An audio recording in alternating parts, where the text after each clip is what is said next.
जालना जिल्ह्यामध्ये मागील काही दिवसांपासून उन्हाची तीव्रता अधिकच वाढत चाललेली आहे। त्यामुळे तापमानाचा पारा हा जवळपास 42 अंशांवर गेलाय।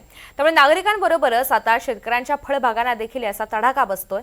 काही ठिकाणी शेतकऱ्यांच्या फळबागा सुकत असल्याचं चित्र पाहायला मिळतंय। काहींनी आपल्या फळबागा वाचवण्यासाठी खबरदारी म्हणून फळबागांवरती आच्छादन केलेलं आहे। या सगळ्या संदर्भातला आढावा घेतलेला आहे आमचे प्रतिनिधी लक्ष्मण सोळुंके यांनी।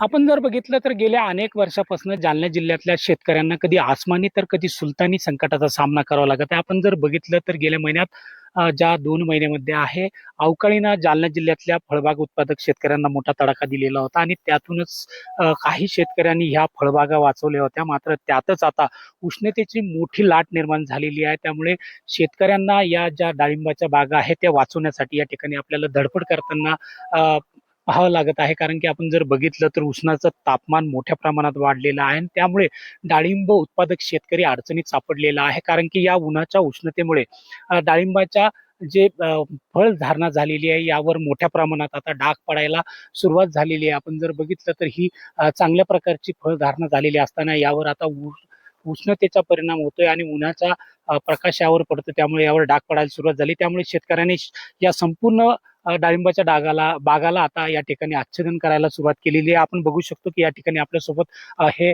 आंभोरे नावाचे शेतकरी आहेत, ज्यांनी आपल्या 1 हेक्टर बागावर या ठिकाणी संपूर्ण या ठिकाणी आपण नेट सेटच्या माध्यमातून आच्छादन केलेलं आहे। दादा, मला काय सांगाल की या ठिकाणी उष्णताचा तडाखा आता तुमच्या बागांना बसतोय, नेमका काय परिणाम या बागावर होतोय?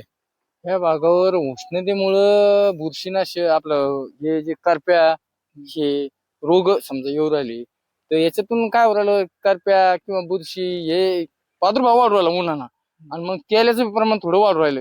तेला बी जास्त वाढूच राहिलं, त्यात तेला भरपूरच वाढलेलं आहे आणि मग त्याच्यातून आणखीन काय होऊ राहिलं की तेलाचं संकट समजा हे समजलं, पण उन्हानं हे आमचं टेम्परेचर जे आहे, हे आम्हाला उन्हामुळं खाली लय मोठा फटका बसू राहिला, त्या हिशोबात मग हे होत आहे।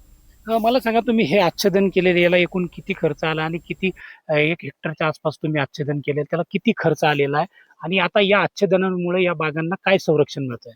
या आच्छादनामुळं एवढंच होऊ राहिलं की आपल्याला जे टेम्परेचर आहे 42-43 दाखवलेलं समजा आहेच, पण याच्यातून काय होऊ राहिलं की आपल्याला थोडंफार कमी होईल, त्या कारणास्तून आपण एवढं आच्छादन केलेलं आहे किंवा थोडंसं कमी होईल, पण त्याचं काही इतकं म्हणा असं साईड इफेक्ट वाटून नाही राहिला आम्हाला।